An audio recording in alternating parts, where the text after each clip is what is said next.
A Nightmare on Elm Street is yet another LJN-published title based on a film or television property. Like I mentioned in the many other classes we've done on LJN games at this point, they were not involved in the actual development of the game. LJN outsourced development of their film licensed games to a handful of the same developers, and with the case of A Nightmare on Elm Street, they turned to frequent collaborator Rare, who had recently completed fine work on the previous year's NES adaptation of Who Framed Roger Rabbit. While A Nightmare on Elm Street isn't of the same quality, it's a decent title which likely fits somewhere in the middle of the games, bearing the LJN logo.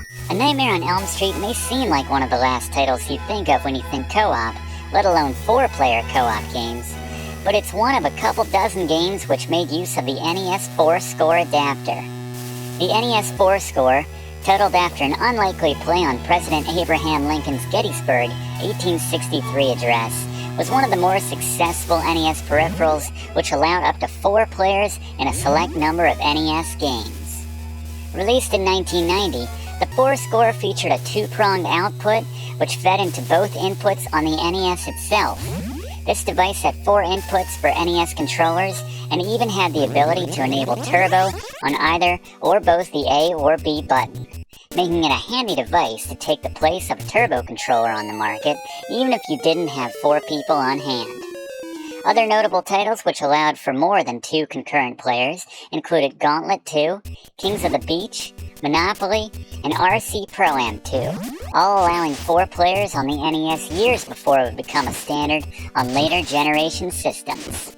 I mentioned the popular NES 4-score adapter earlier on as an official NES peripheral which allowed up to 4 players to play on a select number of NES titles simultaneously.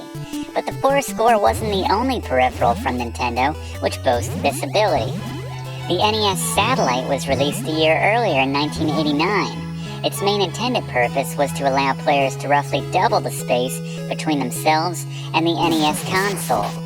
The controllers plugged into the adapter, which in turn used an infrared signal to reach a receiver, which itself connected to the front of the NES, thereby doubling the range. Perhaps even more notably was that the Satellite had 4 inputs and turbo buttons, just like the 4-score, allowing up to 4 players on the same library of games as the 4-score, assuming players had 6 C-cell batteries lying around to power the Satellite unit, of course.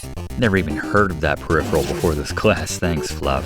As always with games based on films, I'll give a few fun facts about that, or in this case, the films of the A Nightmare on Elm Street series. The first film, A Nightmare on Elm Street, was released in 1984 and directed by Wes Craven. It introduced the character Freddy Krueger, a disfigured and vengeful spirit who terrorizes teenagers in their dreams. Portrayed by actor Robert Englund, Freddy Krueger became one of the most iconic villains in horror film history with his striped sweater, hat, distinctive burned appearance, and bladed glove. The novel concept of the franchise introduced Freddy's ability to kill his victims in their dreams, which translates to their deaths in the real world. The original film was a success and spawned a number of sequels. Notably, 1987's A Nightmare on Elm Street 3, Dream Warriors, is considered to be one of the better sequels in the series and introduced the concept of teenagers with special dream-related abilities who fight back against Freddy, just like in this game. Including the boring teenager, I'm going to rank the 4 character types in A Nightmare on Elm Street from worst to best. First, we have the aforementioned bland teenager. Loser! With no special abilities aside from zoning out in class and having acne breakouts, the teenager is the worst character type, which is unfortunate because unless you're in the dream world, you're stuck with them. Next, we have the acrobat.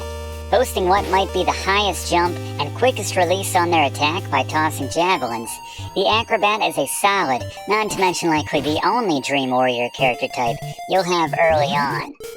Coming in as the second best is the Necromancer. Their jump rivals the acrobat in terms of height, and the added bonus of slowly floating down makes it a great way to avoid enemies, not to mention it's the only way to make one particular jump late in the game. They also have the longest attack with their generic magic attack. But at number 1, the best character in A Nightmare on Elm Street is the Shadow Warrior.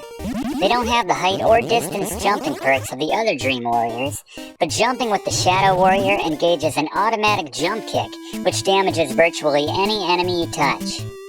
Factoring in the fact that a recently damaged enemy can't hurt you, you've got a nearly invincible, offensive-minded character who can pass through virtually any enemy in this game, and one who tops this list of the best characters in A Nightmare on Elm Street for the NES.